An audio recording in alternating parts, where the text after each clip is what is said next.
My son had asked his father a really great question the other day. He was concerned about the fact that he doesn't seem to have as large of a pendulum of emotions as his sister and I do, his mother. And he noticed that his dad and him were more similar in the fact that they weren't reactionary so much. They had more of a stableness about them. They didn't feel as deeply. And he was concerned about this, that maybe, is there something wrong with him? Should he have stronger emotion? Or was there something wrong with his mother and his sister, who seemed to have more wild emotions? And I was contemplating this morning as I've been deep in a 3-day period of meditation where I'm drawing up the Christ oil as it's the time of the month that, according to my sun and moon signs, and really contemplating where I am in life, going into deep. And I was thinking about this concept. As a child, my mom used to say, "Oh my gosh, you have the biggest imagination. It is so large." And as a kid, that's exciting to have because you're never bored. You always have something to do. You can entertain yourself. Life is grand. It's a pleasure. It's play. And as an adult, I also have very large emotions. And I was thinking about this concept of people who do have large emotions and realizing that it is such a benefit, because emotions are the key to our God power. They are the creative seeds in life. But normally we spend our time in a reactionary state, and we can react from our external circumstances and what's going on in life. The circumstances in our life, our bank account, love life, the people who are in our life, maybe the way we're receiving judgments from them and believing those judgments on some level, or the mishaps of the chaos of the day, and those can affect us, and we can act really from a space of emotion or from our parasympathetic nervous system, where even our nervous system is out of sync, out of whack. It's controlling us. We're in fight or flight, and we're really giving way to this emotional, stormy weather. But emotions are our pearls. They're our seeds of creation. And if we can learn to harness them and polish them in the way that we want to create and design our life, that is the key. And so we harness our emotions with a great vision. And that is what creates external reality around us.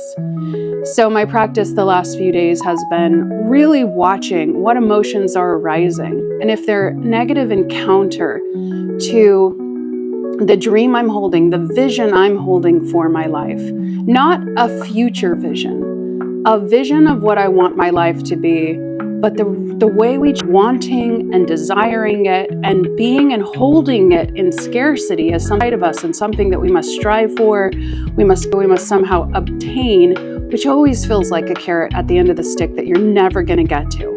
The key is to sit in stillness, to empty out all emotions that are going on. Just let them go. If there's thoughts that are coming in that are counter to what you want your life to feel like, who you want to be, you need to sit and let those go and generate a new set of emotions. And a lot of people will say, well, aren't you just pretending? Isn't that fake?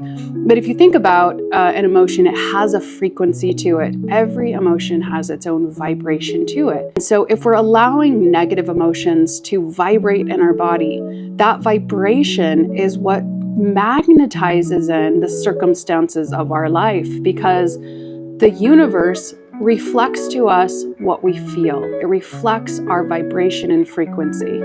If you think of this physical experience like you would think of a radio waves, there's plenty of radio programs going on all the time. There's music playing, and so you can tune into. And if you want to have a different experience with music, listen to a different song, you just change the tuner and tune into a different frequency. You'll hear a different piece of music playing.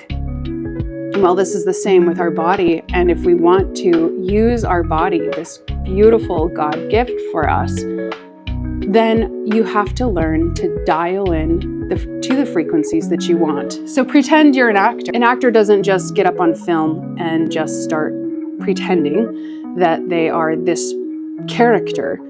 they actually spend a lot of time studying the character beforehand. They study how this person responds and reacts, and what their quirks are, and what their looks are, and what emotions do they tend to generate most. And they learn to embody that character long they start filming, so that when they get up on stage, almost taking off one wardrobe, which is the wardrobe of their life, and they're putting on a new wardrobe for the day, for the year that they're filming.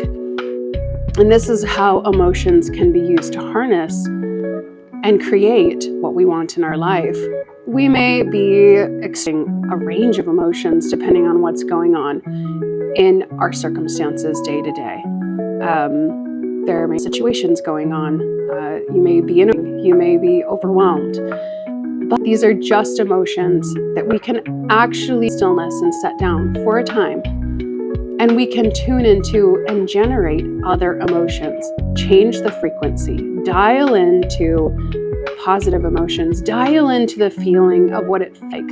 If you were right now living the life you wanted to live, if you had what you wanted to have in your life, if your circumstances were exactly what you wanted them to be, imagination, seeing that in your minds, and then generating within the emotions that you would feel, feeling those intensely. And this is why I think people who are really emotional and have big emotions have a great advantage, because they are used to and have the experience of feeling emotions with intensity.